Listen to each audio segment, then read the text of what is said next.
So Kwankwaso urges northern politicians to unite behind Tinubu for 2027 re-election. So this Kwankwaso, which Kwankwaso is this?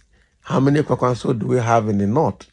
Because if you just see the headline, you will think it is Rabiu Musa Kwankwaso. But I'm sure this Kwankwaso must be related to Rabiu Musa Kwankwaso. But this is a different Kwankwaso. This is Ilyasu Musa Kwankwaso. And this looks like it's related to that guy I'm telling you. Okay. So now this Kwankwaso is an APC person, not the Kwankwaso of NNPP.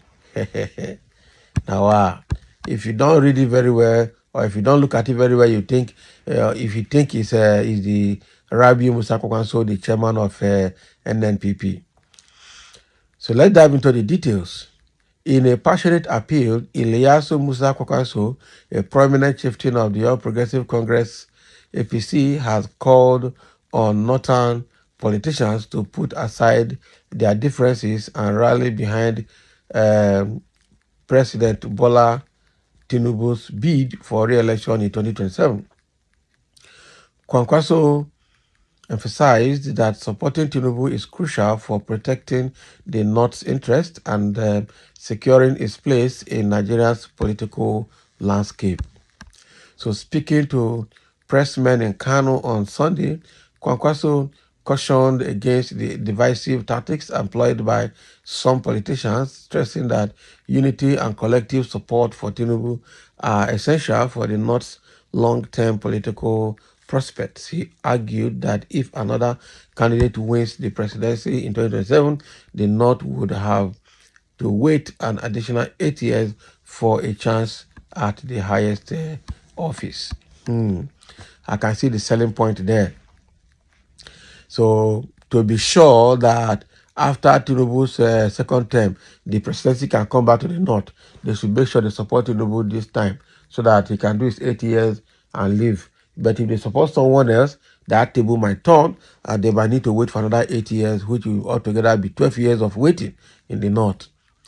So Kwankwaso also praised President Tinubu's effort to address insecurity in the North, particularly his successes in combating armed banditry.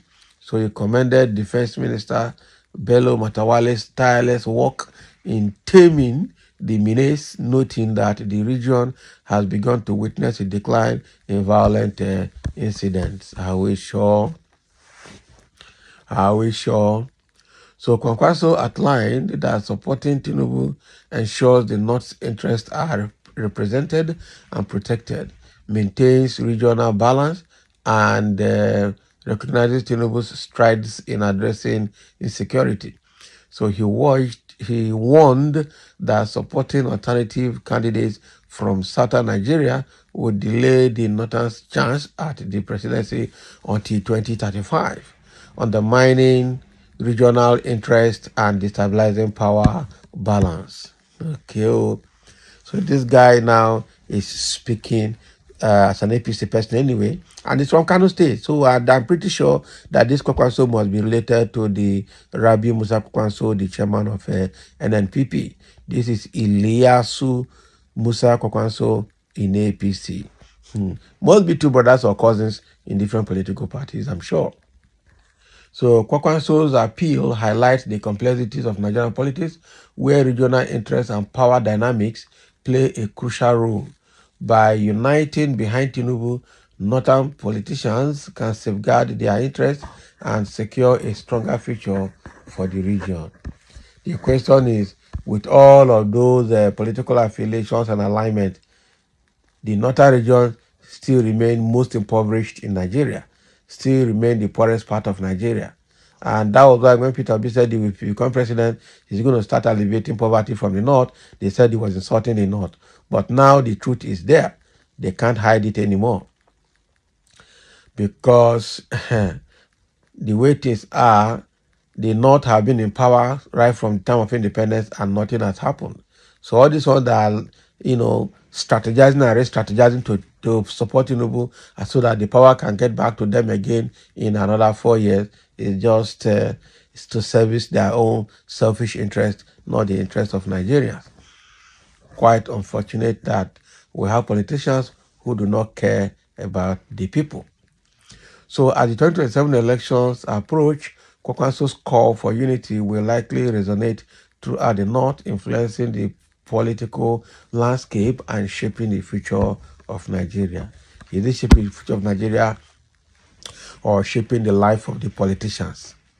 The thing is that party affiliation has made so many people to be blind, supporting what they should not support. So now the question is, with APC government at the federal level, what value has that brought to the Kano state as a state? Okay, even though it's opposition NNPP that is in power, but what has, how has the government of APC right from 2015 that Buhari entered added values to the life of the people? What value has APC added to Nigerians since they started?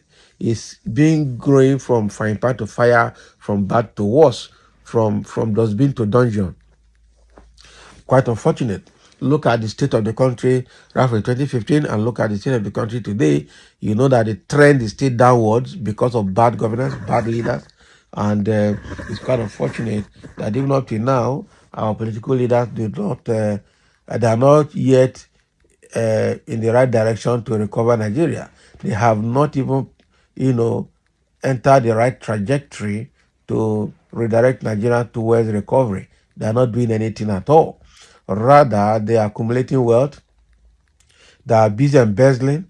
They are busy positioning themselves and their children to continue their legacies of power and all of that. So, like we can see that Tinubu's son is warming up to become the governor of Lagos State by 2027. As lots of other politicians have placed their children, especially the Northerners, placed their children to be in the management of all the key federal parastatals in Nigeria. So that is their own. So at the end of the day, politicians are just using Nigeria like rag, getting what they want. They rule and then they put their children to continue, and then the Nigerian populace will continue to serve them and their generation. I think a time will come when all of these things will stop. Because this APC man is speaking, supporting Tinubu and APC because it's their political party, not that they're adding value to the lives of the people. Propaganda all the way. Quite unfortunate. Quite unfortunate. But the thing is, and that is why they are trying to use Ganduje and to do everything possible to destabilize Kano so that APC can take over Kano. That is their target. But it's not working because NNPP has proven to be very, very formidable in that state. Tinubu is looking for a way, and APC looking for a way to have Kano, have Abuja, have Port Harcourt, and have Lagos. Those are the key, and possibly have Ibadan as well. These are the key states or key regions that they think if they do, they will have, they will secure their election in 2027. Now wow for these people. At the end of the day, it's their selfish interest, not the interest of Nigerians. So thank you for listening, and let's have your comments.